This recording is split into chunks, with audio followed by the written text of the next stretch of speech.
Bismillahirrahmanirrahim.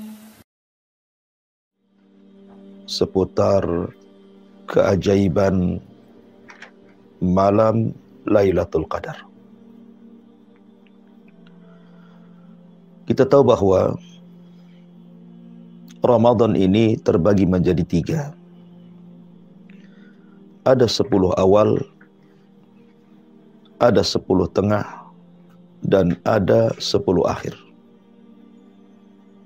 Dan Nabi SAW bersabda, khairul a'mal khawatimuha. Sebaik-baik amal itu ditentukan akhirnya. Begitu juga Ramadan. Yang menentukan berhasilnya kita di bulan Ramadan itu ditentukan dengan 10 akhir bulan Ramadan. Karena 10 akhir Ramadan terdapat satu kemuliaan. Ada satu malam yang siapapun mendapatkan malam tersebut khairun min alfi syahrin, maka dia akan mendapatkan pahala beribadah satu malam sama dengan orang yang beribadah 84 tahun atau dalam bahasa Quran 1000 bulan. Maka di pagi hari ini kita akan menjelaskan tafsir daripada suratul Qadar. Karena kalau kita bicara tentang malam Lailatul Qadar, maka Al-Quranul Karim sampai menyiapkan satu surat, dan surat tersebut sampai diberi nama Suratul Qadar, karena menceritakan tentang malam Lailatul Qadar. Ma'asyiral muslimin yang dimuliakan Allah Azza wa Jalla, apa yang dimaksud dengan Lailatul Qadar? Apa saja keutamaan-keutamaannya? Bagaimana cara mencarinya? Apakah di sana ada tanda-tanda yang bisa kita lihat sehingga kita tahu malam itu adalah Lailatul Qadar atau bukan Lailatul Qadar? Dan apa konsekuensi orang yang tidak mendapatkan malam Lailatul Qadar itu? Inilah pembahasan yang terangkum dalam suratul Qadar. Ma'asyiral muslimin, para pendengar dan para pemirsa yang dimuliakan Allah Subhanahu wa taala. Allah Subhanahu wa taala berfirman, "Inna anzalnahu fi lailatul qadr." Wa ma adraka ma lailatul qadr. Lailatul qadri khairun min alfi syahrin. Tanazzalul malaikatu warruhu fiha biidni rabbihim min kulli amr. Salamun hiya hatta matla'il fajr. Allah Subhanahu wa taala mengatakan, inna anzalnahu fi lailatul qadr. Sesungguhnya kami turunkan Al-Qur'an itu di malam Lailatul Qadar. Apa maknanya? Ada sebagian para ulama yang mengatakan bahwa makna kami turunkan Al-Quran di malam Lailatul Qadar ini tentu ada sebuah pertanyaan. Dari mana Al-Quran itu turun dan kemana Al-Quran diturunkan? Karena kalimat inzal, turun, ini kan harus jelas dari mana dia diturunkan dan kemana dia diturunkan. Maka Al-Quran diturunkan dari sebuah tempat yang sangat-sangat terjaga, yang disebut dengan Lauhil Mahfuz. Ketika Allah Subhanahu wa taala menciptakan pena, qalam, maka Allah Subhanahu wa taala mengatakan kepada pena, uktub kulla syai'in ila yaumil qiyamah. Catatlah segala sesuatu sampai kiamat dibangkitkan. Maka mulailah pena mencatat apa yang difirmankan Allah termasuk di dalamnya Al-Quran. Kemudian diletakkan di sebuah papan yang disebut dengan mahfud. Papan itu terjaga. Apa makna terjaga? Terjaga dari para malaikat, di mana malaikat tidak sanggup mengetahui isi daripada lauhil mahfud. Terjaga dari jin, bahkan manusia. 3 makhluk yang berakal ini tidak tahu apa isi daripada lauhil mahfud kecuali Allah subhanahu wa ta'ala. Artinya malaikat tidak tahu tentang takdir Allah. Begitu juga jin dan juga manusia. Lah ketika Allah subhanahu wa ta'ala kemudian memerintahkan kolam untuk mencatat dan tintanya sudah selesai habis, maka Allah letakkan lauh itu di atas arasy-Nya. Lah dari lauhil mahfud ini Al-Quran diturunkan. Kemana? Ke Baitul Uzza. Di mana Baitul Uzza itu? Di langit pertama. Artinya tidak sampai ke bumi. Lah saat turunnya Al-Quran 30 juz dari lauhil mahfud, kemudian diletakkan di Baitul Uzza itu, turunnya saat malam Lailatul Qadar. Dari sini Allah mengatakan, Inna anzalnahu fi Lailatul Qadar. Sesungguhnya kami turunkan Al-Quran secara jumlah, secara keseluruhan, dari lauhil mahfud ke Baitul Uzza. Ini satu penafsiran. Penafsiran yang kedua, maksudnya inna anzalnahu fi lailatul qadr ini bicara tentang permulaan turunnya ayat. Makanya kalau Anda membaca mushaf, maka Anda akan mendapati tartib Al-Quran itu sebelum surah Al-Qadar itu adalah suratul Alaq. Jadi secara tartib Quran, suratul Alaq baru setelahnya suratul Qadar. Apa korelasinya? Suratul Alaq kita tahu bahwa Iqra bismi rabbikal ladzi khalaq, khalaqal insana min 'alaq, Iqra wa rabbukal akram alladzi 'allama bil qalam 'allamal insana ma lam ya'lam. 5 ayat pertama dalam suratul Alaq ini adalah 5 ayat yang pertama kali turun kepada Nabi sallallahu alaihi wasallam. Kapan itu? Saat terjadi malam Lailatul Qadar. Seolah-olah di sini Allah Subhanahu wa taala ingin menjawab suratul Alaq itu kapan turunnya? Maka Allah Subhanahu wa taala katakan inna anzalnahu fi lailatul qadr. Jadi surat setelahnya menjawab surat sebelumnya. Wa suratul Alaq itu turun kapan? Inna anzalnahu fi lailatul qadr. Kami turunkan surat itu di malam Lailatul Qadar. Artinya inna anzalnahu fi lailatul qadr itu bicara tentang permulaan turunnya Al-Quran. Jadi ketika Nabi SAW di usia menjelang 40 tahun 6 bulan sebelumnya, Rasul selalu bermimpi. Mimpinya aneh. Kata Ummul Mukminin Aisyah radhiyallahu anha, kal falakis subhi, seperti falak subuh. Artinya malamnya bermimpi, besoknya menjadi sebuah kenyataan. Ketika Nabi SAW genap usianya 40 tahun, maka Nabi SAW pun kemudian tafakur di sebuah gua selama 1 bulan Ramadan. Maka tepat di tanggal-tanggal ganjil di 10 akhir Ramadan, ada yang mengatakan tanggal 27, ada yang mengatakan yang lainnya, di malam hari itulah Jibril mendatangi Rasul, kemudian memeluk Nabi, kemudian mengatakan Iqra ya Muhammad, baca wahai Muhammad. Tapi Rasul mengatakan ma'ana biqari, aku tidak bisa baca. Karena yang dipahami Rasul, kalimat membaca itu artinya membaca tulisan, sementara Rasul tidak bisa baca dan tidak bisa menulis.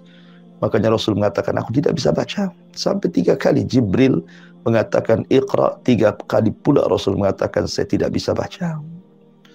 Akhirnya Jibril mentalkinkan Iqra bismi rabbikal ladzi khalaq, khalaqal insana min 'alaq, Iqra wa rabbukal akram alladzi 'allama bil qalam, 'allamal insana ma lam ya'lam. Maka 5 ayat pertama dalam suratul Alaq turun kepada Rasul tepat di malam Lailatul Qadar. Berarti pemahaman yang kedua, inna anzalnahu fi lailatul qadr, bicara tentang permulaan turunnya Al-Quran. Adapun ayat-ayat dan surat-surat yang lainnya bisa turun di malam Lailatul Qadar, bisa juga turun di luar malam Lailatul Qadar. Tapi permulaannya turun di malam Lailatul Qadar. Ini pemahaman yang kedua. Tafsir yang ketiga, inna anzalnahu fi lailatul qadar, artinya inna anzalnahu fi fadli lailatul qadar, fi sya'ni lailatul qadar. Sesungguhnya kami turunkan Al-Quran itu karena memuliakan Lailatul Qadar. Jadi Allah subhanahu wa ta'ala ketika menciptakan makhluk itu pasti ada makhluk-makhluk yang dilebihkan dibandingkan yang lainnya. Ketika Allah menciptakan langit, maka langit ketujuh tentu lebih utama dibandingkan langit yang bawahnya. Ketika Allah subhanahu wa ta'ala menciptakan makhluk di atas langit, tentu arsy yang lebih utama karena dekat dengan Allah. Ketika Allah subhanahu wa ta'ala menciptakan para malaikat, tentu Jibril lah malaikat yang paling mulia. Ketika Allah menciptakan para nabi, maka Rasul kita Muhammad SAW adalah nabi terbaik, bahkan Sayyidul Anbiya'i wal Mursalin, pemimpinnya para nabi dan Rasul. Ketika Allah subhanahu wa ta'ala menciptakan bulan, tentu Ramadan pemimpin bulan-bulan. Lah ketika Allah menciptakan malam, maka Lailatul Qadar dipilih oleh Allah menjadi malam terbaik. Karena dia adalah malam terbaik, maka Allah pilih di malam itulah Al-Quran diturunkan. Jadi inna anzalnahu fi Lailatul Qadar bukan cerita turunnya Quran, tapi cerita tentang kemuliaan malam Lailatul Qadar. Ini tiga penafsiran yang masyhur dari kalangan mufassirin. Lalu pertanyaannya, bagaimana caranya turunnya wahyu kepada Rasul? Bagaimana cara turunnya Al-Quran kepada Nabi SAW? Turunnya wahyu kepada Nabi SAW ada yang sifatnya kifahan, di mana Jibril datang kepada Rasul, mentalkinkan ayat, kemudian Rasul mengulangnya. Seperti ketika turunnya suratul Alaq di Gua Hira, Jibril mentalkin dan Rasul mengulangnya. Kemudian yang kedua, terkadang Nabi SAW berjumpa langsung dengan Allah, kemudian berdialog tanpa perantara Jibril, seperti dalam peristiwa Isra dan Mi'raj. Nabi langsung berjumpa dengan Allah di Sidratil Muntaha, kemudian berdialog di balik tabir yang menabiri Allah subhanahu wa ta'ala, dan tabirnya Allah adalah cahaya. Dalam riwayat tabirnya Allah adalah api. Kemudian Rasul berbincang di balik tabir dengan Allah secara langsung tanpa perantara Jibril. Kemudian terlahirlah syariat 50 waktu sholat yang berakhir menjadi 5 waktu sholat. Kemudian yang ketiga, terkadang wahyu itu sampai kepada Rasul lewat mimpi. Karena mimpinya para nabi itu wahyu, beda dengan mimpi kita. Sebagaimana Ibrahim ketika bermimpi menyembelih putranya betul-betul disembelih, maka dia terjaga dari mimpinya, kemudian dia tahu ini perintah Allah, dipanggilnya Ismail dan mengatakan, ya bunai, inni ara fil manami anni adbahuka fangdur madza tara. Wahai anakku, semalam ayahmu bermimpi, ayahmu menyembelih dirimu, bagaimana pendapatmu? Maka Ismail, anak yang cerdas, dia mengatakan, ya abatif alma tu'mar satajiduni insyaallahu minas sabirin. Wahai ayahku, kalau ini perintah Allah, lakukan saja, dan engkau akan dapati aku termasuk hamba Allah yang sabar. Artinya mimpi para nabi itu wahyu.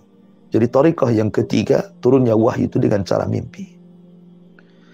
Kemudian yang keempat, terkadang Jibril datang kepada Nabi SAW dan langsung memasukkan Al-Quran ke dada Nabi.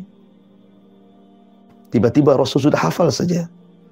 Jadi Jibril datang, meletakkan satu surat yang akan diturunkan atau beberapa ayat yang akan diturunkan langsung ke dada Rasul, dan Rasul sudah bisa menghafalnya. Dan itu paling berat yang dialami Nabi SAW. Sebagaimana ketika Nabi SAW berdebat dengan seorang anak kecil Yahudi yang dipersangkakan Dajjal oleh para sahabat, diantaranya Umar ibn Khattab, Abu Sa'id Al-Khudri, Abdullah ibn Umar, Hafsah, dan yang lainnya, mengatakan budak itu adalah Dajjal. Budak Yahudi, karena ciri-cirinya seperti Dajjal. Maka Nabi SAW ingin menguji apakah dia Dajjal atau tidak. Ketika itu Jibril sangkakan Dajjal itu. Kata Nabi SAW, wahai Saf, wahai Ibnu Sayyad, tebak apa yang ada dalam hatiku. Tiba-tiba Ibnu Sayyad mengatakan, duh. Maka Rasul mengatakan, ikhsa falan ta'dua qadrak. Menyingkir engkau wahai bocah, karena engkau tidak bisa melanjutkan kata-katamu. Sebenarnya Ibnu Sayyad sudah benar ingin mengatakan dukhon, tapi dia tidak bisa lengkap mengatakan dukhon, sehingga dia mengatakan duh. Artinya bahwa Nabi telah turun padanya suratul Duhan, langsung dimasukkan oleh Jibril ke dada Rasul, dan Rasul langsung menghafalnya. Dan banyak lagi cara turunnya wahyu kepada Nabi SAW. Ma'asyiral muslimin, para pendengar dan para pemirsa yang dimuliakan Allah Subhanahu wa taala. Inna anzalnahu fi lailatul qadr. Lailatul Qadri terdiri dari dua kalimat, Lailatun Al-Qadari. Apa itu Laila dan apa itu Al-Qadar? Di sini Allah Subhanahu wa taala menyebut Lailatun dengan kalimat tunggal atau dalam bahasa Arabnya mufrad, dan tidak menyebut dengan kalimat layali jama', artinya banyak. Ya, ketika Allah Subhanahu wa taala menyebut dengan kalimat tunggal Lailatun, artinya satu malam, berarti Lailatul Qadar itu hanya ada satu malam dalam setahun itu.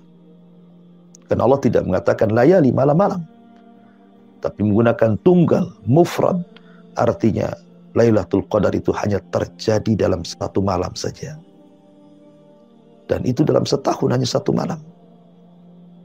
Dan itu ada di bulan Ramadan, lebih tepatnya di akhir Ramadan, di 10 akhir, lebih tepatnya lagi di tanggal-tanggal ganjilnya, lebih tepatnya lagi mungkin sekitar 21, 23, 25, 27 atau tanggal 29. Kita disuruh mencari.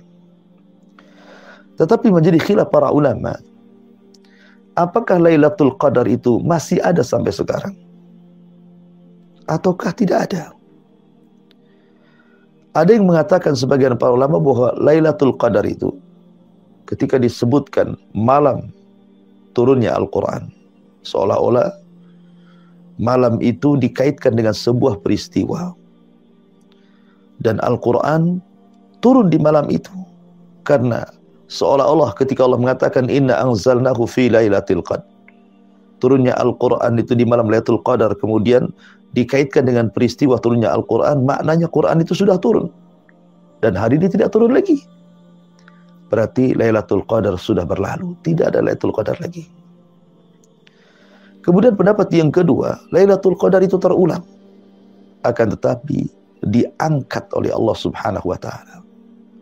Sebagaimana riwayat ketika Nabi SAW diberitakan oleh Allah Subhanahu wa taala bahwa Allah sudah memberitahu Rasul akan terjadi Lailatul Qadar itu pada tanggal sekian.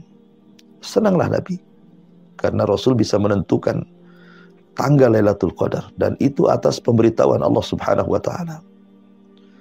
Saking senangnya Rasul datang menjumpai para sahabat, ingin memberitahu tanggal Lailatul Qadar.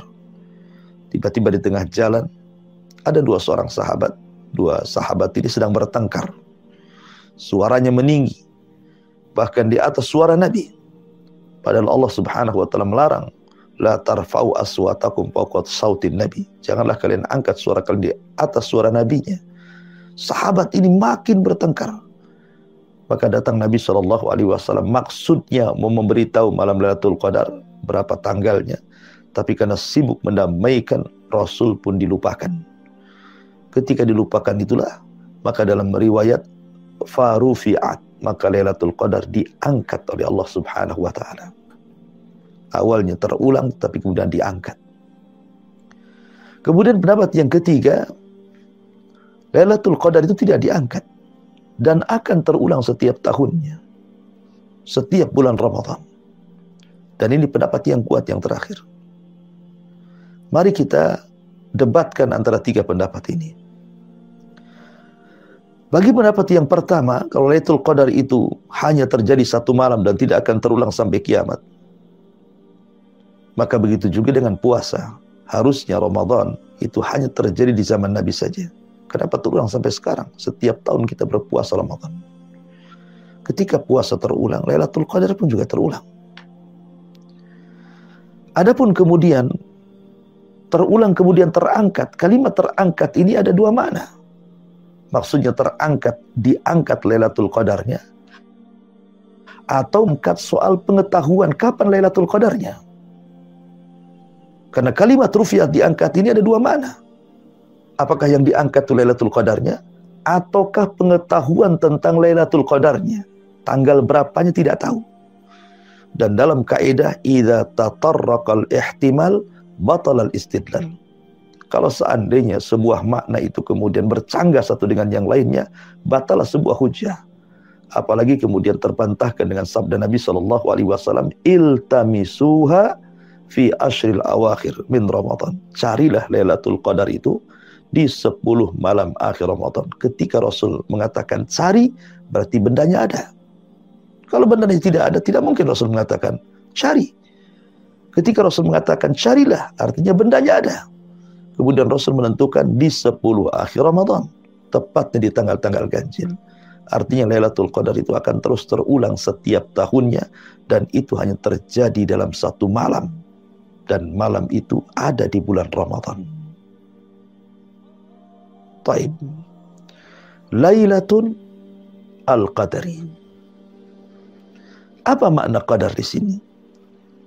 Ada yang mengatakan bahwa qadar itu artinya kemuliaan. Ketika kita mengatakan fulan dzatu qadrin, si fulan memiliki keutamaan, keistimewaan, kemuliaan, maka malam Lailatul Qadar itu artinya malam yang istimewa. Kenapa istimewa?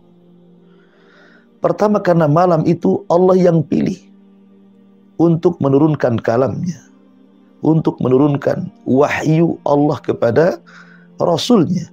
Allah pilih di malam itu. Kenapa Allah pilih malam itu? Tidak mungkin Allah memilih malam itu kalau tidak ada kemuliaan. Maka karena malam itu memiliki kemuliaan, maka Allah jadikan malam itu sebagai malam turunnya Al-Quran. Yang kedua, malam itu menjadi istimewa karena orang yang menghabiskan malam itu untuk beribadah kepada Allah Subhanahu wa ta'ala, maka orang itu punya kemuliaan.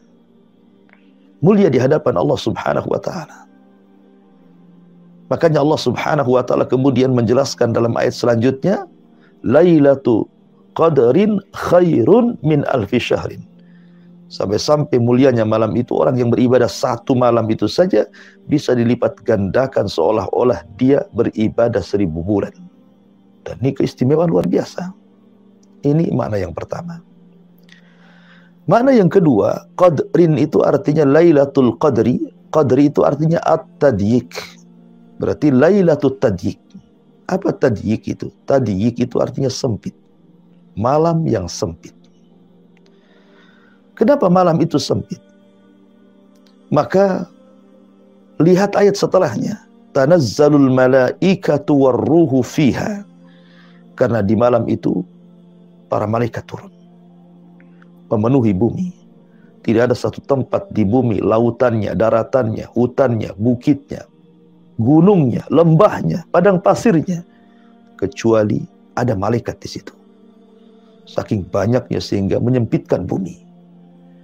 Sehingga Imam Ibnu Katsir rahimahullahu ta'ala menukilkan sebuah riwayat bahwa jumlah para malaikat itu di malam Lailatul Qadar yang turun, adaduhum ka'adadil hasa. Jumlah mereka seperti jumlah kerikil yang ada di permukaan bumi. Kita menghitung kerikil satu lori saja, kita tidak bisa menghitung berapa jumlahnya. Bagaimana kalau seandainya kerikil di permukaan bumi dihitung? Siapa yang bisa menghitungnya? Malaikat yang turun sebanyak itu menunjukkan bahwa malaikat itu jumlahnya banyak. Wa ma ya'lamu junuda rabbika illa huwa ma wa la ya'lamu junuda rabbika illa hu wa ma huwa illa dzikra lil bashar. Tidak ada yang tahu jumlah para malaikat kecuali Allah yang turun saat malam Lailatul Qadar itu. Karena tidak ada satu jengkal kecuali ada para malaikat di bumi, maka bumi menjadi sempit karena berdesak-desakannya para malaikat. Maka disebut Lailatul Qadri itu artinya Lailatul Tadyik, malam yang sangat sempit karena disempitkan dengan para malaikat. Ini makna yang kedua. Dan ingat ketika malaikat turun, Artinya malaikat itu membawa rahmat dari Allah, membawa ampunan dari Allah, membawa ketenangan dari Allah untuk kita makhluknya. Ya. Kemudian makna yang ketiga, Lailatul Qadri, Al-Qadri di situ artinya takdir. Jadi malam itu disebut malam takdir. Apa maksudnya? Ini berdasarkan firman Allah Subhanahu wa taala, "Fiha yufraqu kullu amrin hakim." Di malam itu takdir manusia akan didaur ulang kembali setahun yang akan datang. Rizkinya berapa? Bahagianya berapa? Susahnya berapa? Su'ul khotimah apakah husnul khotimah? Panjang umurkah, pendek umurkah? Banyak rizkikah, sedikit rizkikah? Banyak bahagianya atau sedikit bahagianya, banyak sedihnya? Jadi ditentukan malam itu menentukan nasib seseorang setahun yang akan datang. Makanya sering saya katakan, jangan mempertaruhkan 11 bulan yang akan datang dengan menyanyiakan 10 akhir Ramadan. Karena 10 akhir Ramadan itu menentukan hidup kita 11 bulan yang akan datang. Karena Allah Subhanahu wa taala mendaur ulang takdir kembali. Kita tidak tahu. Minimalnya kalau seandainya Allah takdirkan kita mendapatkan malam Lailatul Qadar dan Allah catat takdir kita, kematian kita dalam 11 bulan yang akan datang, minimalnya kita mati dicatat sebagai orang yang mati husnul khotimah dan tidak mati dalam posisi su'ul khotimah. Karena malam itu yang menentukan. Betapa banyak orang yang kemudian lalai memperhatikan 10 akhir Ramadan. Ada 11 bulan dia pertaruhkan tuh. Mempertaruhkan umurnya, mempertaruhkan rizkinya, mempertaruhkan kebahagiaannya. Maka saya nasihatkan dari media ini, jangan sia-siakan 10 akhir Ramadan. Itu penentu hidup kita 11 bulan yang akan datang. Karena Lailatul Qadri maknanya adalah malam takdir. Fi kulli amrin, setiap takdir kita akan didaur ulang kembali. Karena takdir itu ada yang sifatnya umum, tercatat di Lauhil Mahfuz. Ada yang sifatnya umri, ketika bayi di usia 4 bulan malaikat turun. Kemudian Allah perintahkan catat rizkinya, catat bahagianya, catat celakanya. Dan begitu seterusnya. Ada yang disebut takdir tahunan. Nah inilah takdir tahunan disebut Lailatul Qadrin, malam Lailatul Qadar. Dan setiap hari Allah mentakdirkan ada yang mati, ada yang hidup, ada yang susah, ada yang senang, ada yang kaya, ada yang miskin, dan begitu seterusnya. Fi kulli yaumin huwa fi sya'an. Setiap hari Allah itu sibuk mengurus takdir manusia.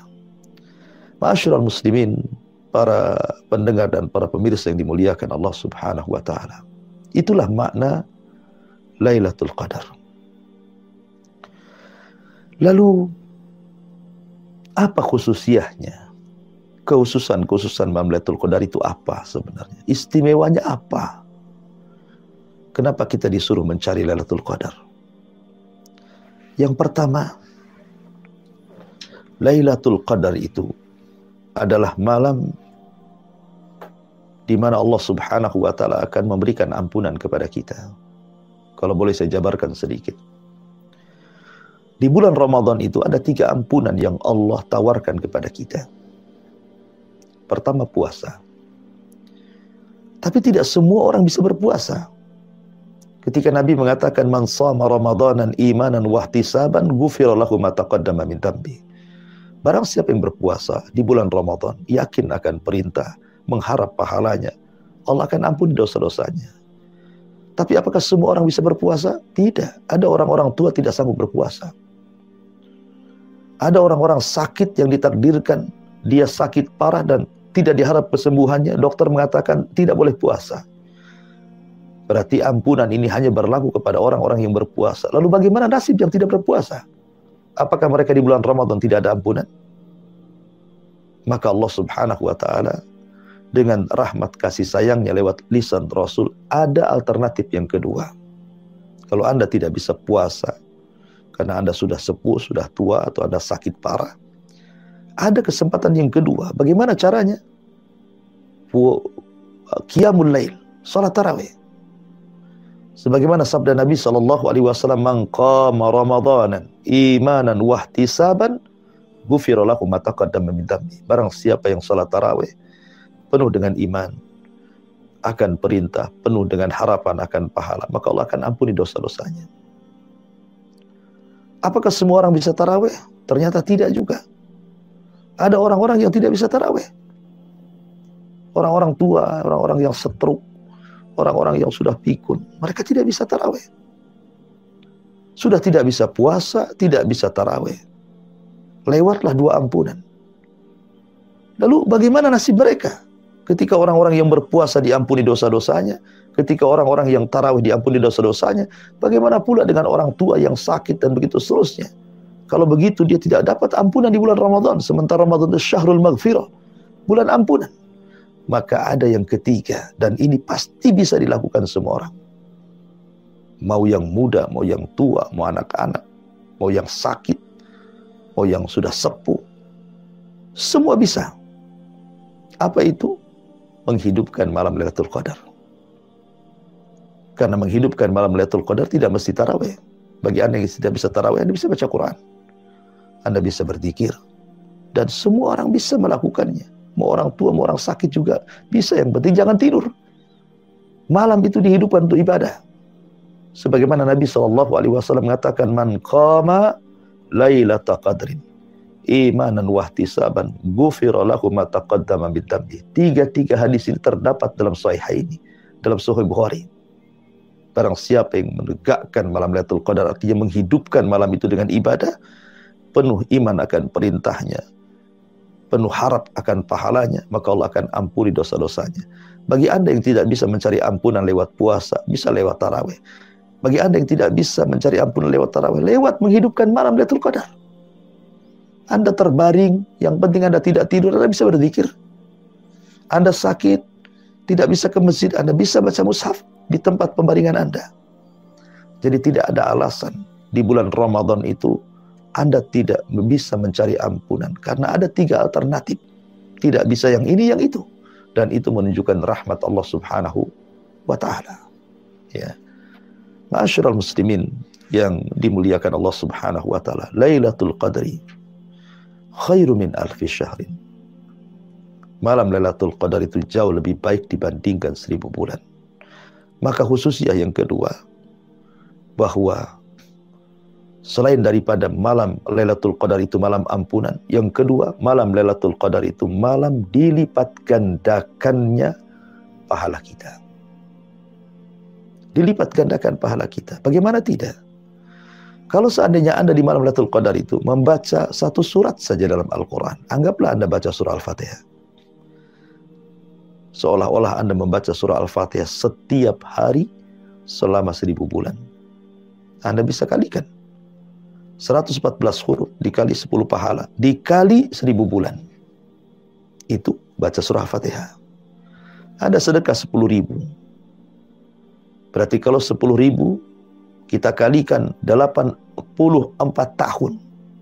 Berarti seolah-olah Anda berinfak ratusan juta. Padahal hanya 10.000. Tapi infaknya di malam Lailatul Qadar. Anda berzikir. Anda membaca tasbih subhanallah, tahmid alhamdulillah, la ilaha illallah. Seolah-olah Anda sedang berzikir sepanjang hayat selama 84 tahun. Artinya apapun ibadah di malam itu Allah lipat gandakan pahalanya. Anda silaturahim, berbuat baik kepada orang tua yang mungkin Anda berada di Batam, orang tua di kampung. Malam Lailatul Qadar Anda telepon orang tua, minta maaf. Hubungkan silaturahim dengan keluarga. Maka seolah-olah Anda sedang bersilaturahim 84 tahun. Hadis wala haraj, terserah Anda cerita masalah ibadah apa saja. Karena khususnya Lailatul Qadar itu Allah akan lipat gandakan pahala kita di hadapan Allah Azza wa Jalla. Ini yang kedua. Yang ketiga, khususnya Lailatul Qadar itu adalah inzalul Quran, di mana Allah turunkan Al-Quran. Artinya Lailatul Qadar itu turunnya Al-Quran sampai Ramadan disebut syahrul Quran, bulannya Al-Quran. Maka sekarang puasa ini sudah lewat hampir 10 hari, sudah masuk ke 10 hari. Artinya sudah akan masuk ke 10 tengah. Jangan sampai kemudian puasa kita selama 10 hari ke belakang, tarawih kita selama 10 hari ke belakang masih mengeraskan hati kita. Bukti kerasnya hati kita apa? Malas untuk membaca Quran. Masa sudah 10 hari lewat Ramadan, 1 lembar pun kita tidak baca? Atau mungkin 2 lembar kita tidak bisa baca. La haula wala quwata illa billah. Berat sekali Anda membaca Quran. Kalau bukan kekerasan hati, apa namanya? Masa puasa tidak melembutkan hati Anda? Tarawih tidak melembutkan hati Anda sehingga Anda tidak mau membaca Quran? Padahal ini bulan Quran. Jangan sampai kita meninggalkan Al-Quran di bulan Al-Quran. Ini kan bahaya. Ramadan bulan Quran, Anda pula meninggalkan Quran. Kalau Anda meninggalkan Quran di bulan Quran, saya yakin di luar Ramadan pasti Anda akan lebih meninggalkan Al-Quran. Makanya Nabi SAW pada hari kiamat akan menghadap Allah Subhanahu wa Ta'ala dan mengadu tentang umatnya. Apa aduan Rasul kepada Allah pada hari kiamat? Wa qala Rasul, inna qaumi ittakhidhu hadzal Qur'ana mahjura. Ya Rabb, sesungguhnya kaumku sepeninggalku mereka sudah mulai meninggalkan Al-Quran. Kita akan dipertanggungjawabkan di hadapan Allah tentang Al-Quran. Sudah dibacakah Quran itu ataukah tidak? Ma'asyiral muslimin yang dimuliakan Allah Subhanahu wa Ta'ala. Kemudian khususiyah yang ketiga adalah inzalul Quran, perbanyak Al-Quran, baca Quran. Kemudian yang keempat, khususiyah Lailatul Qadar itu. Lailatul Qadar itu Lailatul Salam. Makanya Allah mengatakan salamun hiya hatta matla'il fajr. Itu malam penuh dengan keselamatan. Selamat dari apa? Selamat dari gangguan syaitan. Karena malam itu syaitan tidak bergerak. Bukan hanya di borgol. Orang di borgol bisa bergerak. Tapi bergerak pun tidak. Karena malaikat turun. Setan akan bersembunyi, tidak berani keluar. Ya. Kemudian selamat dari hawa nafsu. Kemudian juga Allah Subhanahu wa Ta'ala akan menurunkan banyak malaikat dan akan menjaga kita. Maka malam itu betul-betul Allah selamatkan kita. Dan itu malam keselamatan. Maka rugi kalau seandainya Anda tertidur. Anda kemudian gunakan untuk maksiat, naudzubillah, di bulan Ramadan masih bermaksiat juga. Padahal itu malam keselamatan. Selamat dunia akhirat. Itu yang menentukan keselamatan kita. Kalau Allah takdirkan kemudian di malam itu kita dicatat oleh Allah termasuk orang-orang yang dibebaskan dari api neraka, sampai kiamat kita tidak akan masuk neraka. Maka ini kesempatan gitu ya. Ini khususnya keutamaan Ramadan, apa Lailatul Qadar itu, Lailatul Salam, itu malam keselamatan, menentukan keselamatan kita, dunia kita dan akhirat kita. Ya. Dan banyak lagi khususnya gitu ya. Tidak mungkin saya jelaskan juga waktu. Tetapi yang ingin saya jelaskan sebagai tambahan. Ketika Allah Subhanahu wa Ta'ala mengatakan salamun hiya hatta matla'il fajr. Allah Subhanahu wa Ta'ala hanya menyebutkan akhir daripada Lailatul Qadar. Kapan? Terbitnya fajar. Terbitnya fajar shadiq waktu subuh. Itu akhir atau berakhirnya Lailatul Qadar. Pertanyaannya, kapan permulaannya? Al-Quran tidak menyebutkan permulaannya. Al-Quran hanya menyebutkan akhirnya saja. Maka para ulama khilaf tentang masalah permulaan ketika membahas tentang kalimat Lailatul Qadri, Lailah malam. Yang dimaksud malam itu kapan? Kalau akhirnya jelas fajar. Tapi yang dimaksud malam ini kapan? Maka ulama mengatakan malam ini ada 2 macam. Ada malam indan nas menurut manusia. Ada malam indallah menurut Allah. Itu berbeda waktunya. Kalau malam menurut kita manusia, ketika terbenam matahari, itulah malam menurut kita. Masuk waktu maghrib, berarti masuk malam. Ya. Tapi menurut Allah berbeda.